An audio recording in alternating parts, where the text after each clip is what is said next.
शकतात, प्रेरणा देऊ शकतात आणि जगाकडे पाहण्याचा मार्गही बदलू शकतात.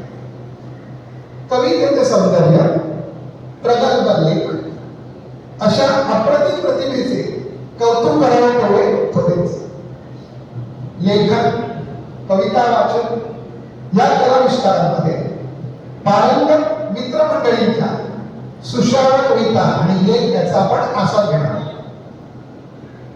प्रथम 100 नंबरी झुंजू मंजू आई असे प्रकाशित काव्यसंग्रह, शब्द माझा बा अशा पुरस्कार प्राप्त कविता, तसेच सुनिर्मल फाउंडेशनचा ट्रॉफीसह साहित्यिक पुरस्कार प्राप्त अशी सक्षम लेखन आणि काव्य पार्श्वभूमी असलेली दीपाली साळवी आज शालेय जीवनातील आठवणी हा लेख व त्याला अनुसरून माझी शाळा ही कविता आपल्या समोर सादर करणार आहे. टाळ्यांच्या कडे आपण दीपाली साळवी बोलूया. दीपाली साळवी.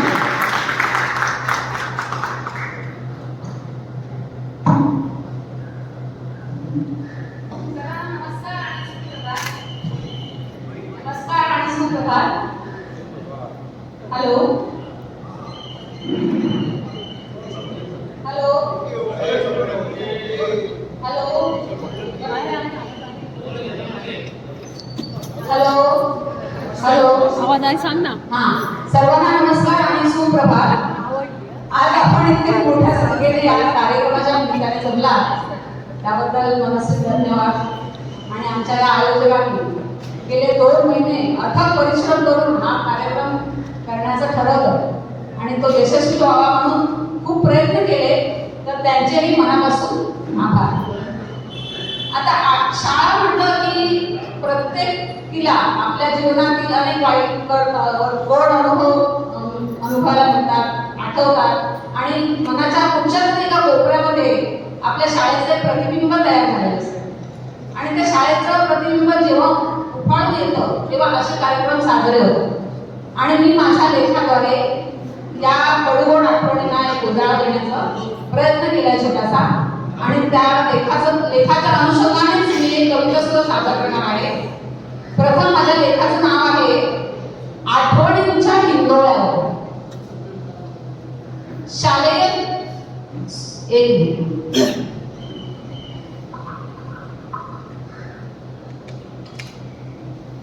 शालेय जीवनातले हे सुंदर दिवस सतत कधी निघून गेले आणि आज पाहता पाहता सर्व वर्ग मित्रमैत्रिणी इथवर येऊन पोचलो, काही कळलंच नाही. आज मागे वळून पाहताना वाटतं त्यावेळी खूप काही कमावलं आपण. अजान निरागस हसण्या वागण्याचे वय ते. त्या फुलमंगी दिवसांची आठवण कुठंतरी मनात साठत राहिली आजही जशीच्या तशी. प्राथमिक शाळा संपून माध्यमिककडे वाटचाल झाली आणि मुले मुली हा भेदही गळून गेला. सर्वजण एकाच वर्गात एकत्र शिकू लागले. त्यावेळी शिकण्यापलीकडे मुलांची मैत्री कधीच झाली नाही. इतपत की जवळच्या मैत्रिणी सोडल्यास कोणाचे नावही त्यावेळी सांगता यायचं नाही. वर्गपाठ, गृहपाठ, पाठांतर, स्पर्धा, खेळ या सर्वातून आम्ही सारेजण जात होतो. कधी शिक्षा व्हायची, हातावर छड्याही पडायच्या, पण त्याची ना कधी लाज वाटली ना कधी खंत. पुढे शालांत परीक्षा झाल्या आणि पूर्ण वर्ग विखुरला. जो तो आपापले मार्ग निवडू लागला आणि आपापले व्यवसाय सांभाळून संसारही झाला. असं वाटलं की सार काही थांबलं, पण नाही. आता तर खरी सुरुवात होणार होती एका मैत्रीची. एक दिवस शाळेने माजी विद्यार्थ्यांचे स्नेह संमेलन आयोजित केले. अनेक माध्यमातून विखुरलेले सारे एकत्र आले. साखरी जोडून एक अखंड शृंखला तयार झाली आणि सारेजण पुन्हा भेटीस आतुर झाले. अगदी नव्या उत्साहाने, नव्या दिली. जसे दाणे विकण्यास पक्षी चिंबिले देतात ना, अगदी तसेच दिवस ठरला आणि त्या जुन्या वास्तूत आमचा प्रवेश झाला. जो तो आपले वर्गमित्र शोधण्यास आतुर होता. दरम्यान मध्ये 34 वर्षाचा प्रदीर्घ कालावधी गेला होता. त्यावेळेचे निरागस चेहरे वयानुसार थोडे बदलले होते. कोणी नावाने तर कोणी चेहऱ्याने एकमेकांना शोधत होते.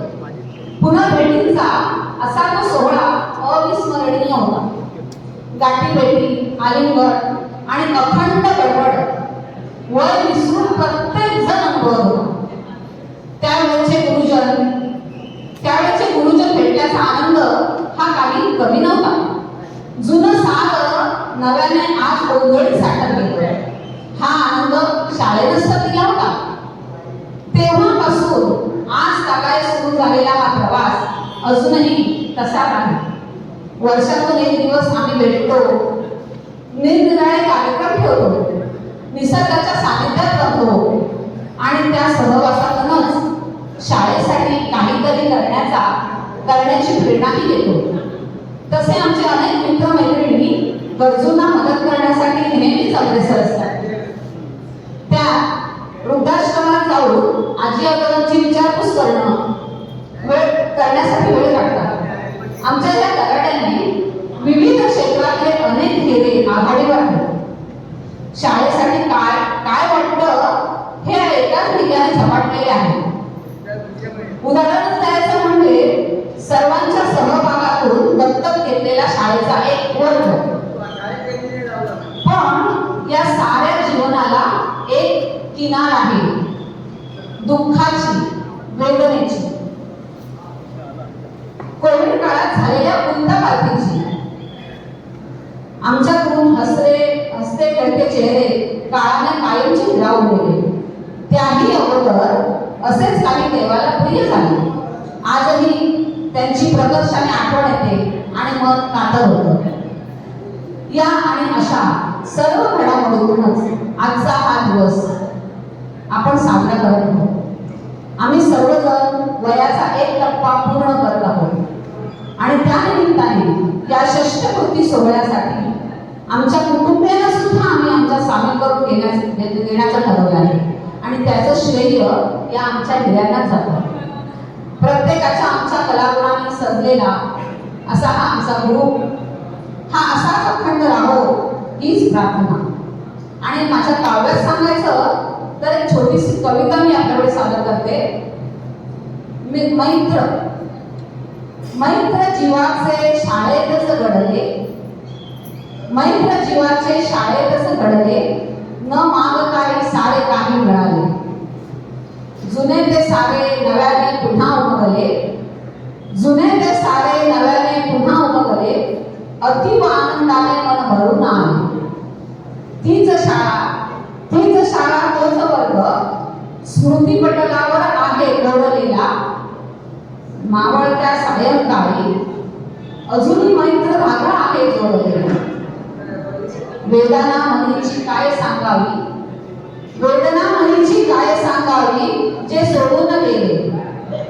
अजूनही आठवतात ते चेहरे, अजूनही आठवतात ते चेहरे, जे काळाने ओढून गेले. आयुष्य हे असंच आहे, आयुष्य हे असंच आहे, काळाचे ते इशारे आहेत. सोबतीला कोणीतरी आहे, सोबतीला कोणीतरी आहे, यातच माझी मी तृप्त आहे, यातच माझी मी तृप्त आहे. धन्यवाद.